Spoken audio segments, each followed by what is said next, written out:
Bir çox siyasi böhranların ən çox iqtisadi geri qalmış ölkələrdə baş verdiyini müşahidə edirik. Dağlıq Qarabağ problemi də Azərbaycanda iqtisadi və siyasi xaos, böhran dövründə yaranmışdır. Azərbaycan güclü iqtisadiyyat malik olmalıdır. Bu layihədə təsərrüfatın quruluşu və Azərbaycandakı iqtisadi inkişafdan bəhs edəcəyik. Təsərrüfat iqtisadiyyatın müxtəlif sahələrinin cəmidir və quruluşa malikdir. Maddi və qeyri-maddi sahələrdən ibarətdir. İstehsalın ən mürəkkəb sahəsi sənayedir. Sənaye A və B qrupuna malikdir. Bütün sahələrə rahatlıq yaradan sahə xidmət sahələridir. Təsərrüfat 4 sektora bölünür. Birinci sektor təbiətdən istifadə etdiyimiz faydalı qazıntıların hasilatı, kənd təsərrüfatı, meşə tədarükü və s. İkinci sektor emal-edici sahələrdir. Bunlara energetika, maşınqayırma, metallurgiya və s. aiddir. Xidmət sahələri 3-cü sektora aiddir. 4-cü sektor elmi tədqiqat və tətbiqi informasiya sahəsidir. Təsərrüfat maddi və qeyri-maddi sahələrdən ibarətdir. Maddi sahə, maddi nemətlər, qeyri-maddi sahə mənəvi tələbatlar ödəyir.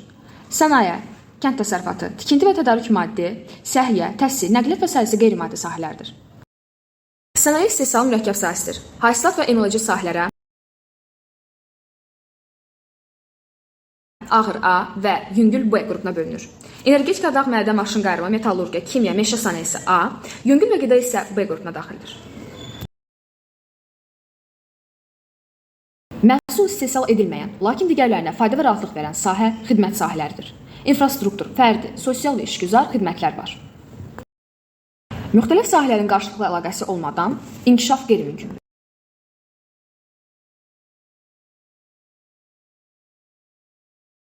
Azərbaycan əvvəlcə Çar Rusiyasının, sonra isə SSR-nin tərkibində müstəmləkə dövlət kimi uzun illər qalmışdır. Sərvətlərimiz nəhəng axılan mərkəzə daşınmışdır. Azərbaycanda potensial imkanlar da olmasına baxmayaraq, son məhsul edən sənaye müəssisələri demək olar ki, qurulmamışdır.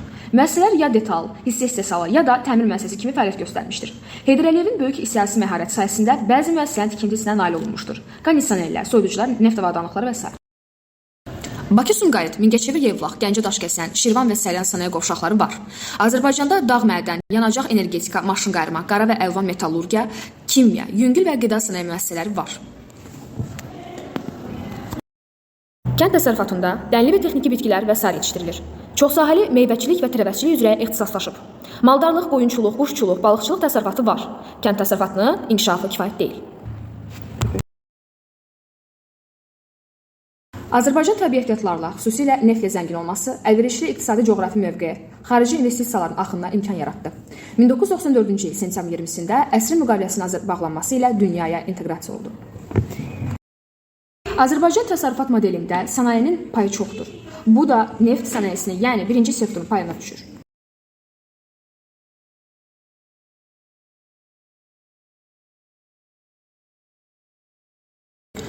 Xəzərin şerifindəki yataqlar Azəri, Şıraq, Günəşli və Şahdəniz əsasında Bakı, Tbilisi, Ceyhan neft kəməri ilə neft, Bakı, Tbilisi, Ərzurum, Tanap, TAP qaz kəmərləri vasitəsilə təbii qaz Avropaya çatdırılır.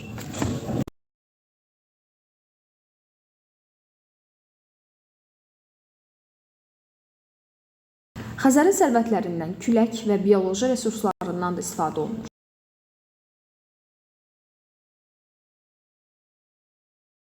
Azərbaycanda 14 iqtisadi rayon ayrılır. Qeyri-neft sektorunun inkişafı Prezident İlham Əliyev tərəfindən əsas vəzifə kimi qarşıya qoyulur.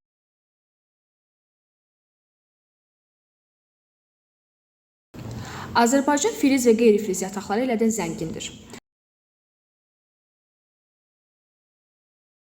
Bu da Azərbaycanda dağ mədən sənayesinin inkişafına səbəb olub. Daşkəsəndə dəmir, alüminium filizi, Gədəbəydə qızıl, mis və s. çıxarılır.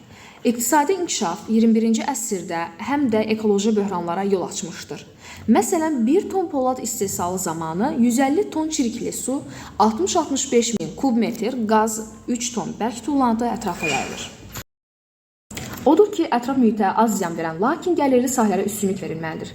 4-cü sektor daha çox gəlir gətirən sahədir. Azərbaycanda sənaye parkları, zonaları və texnoparklar yaradılır.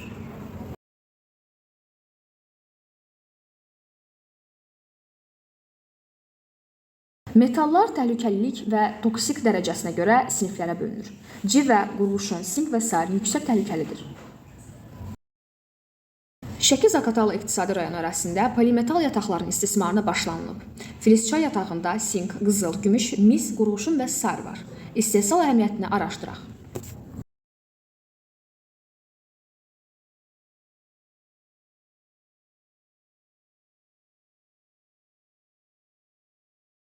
Suxur konsentratından sulfidi, sinki, qurğuşunu, misi ayırırlar.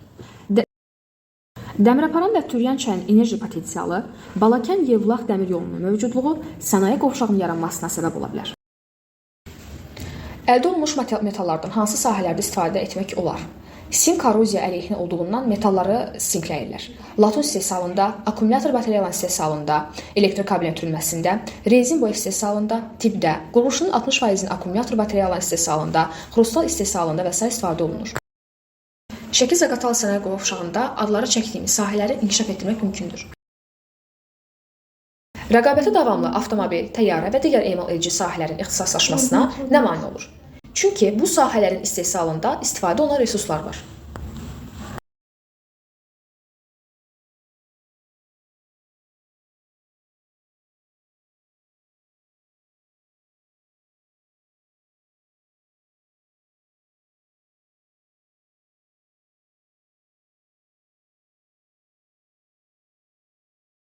Mane olan yüksək ixtisaslı işçilərin azlığı texnika və texnologiyaların zəif tətbiqidir.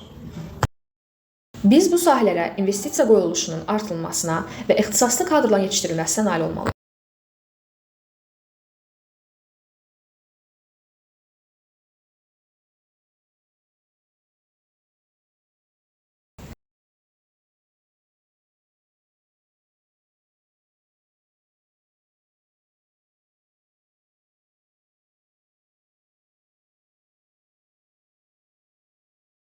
Tüstüsüz sənaye turizmdə ölkəmiz üçün prioritet sahədir. Bunun üçün geniş resurslar var.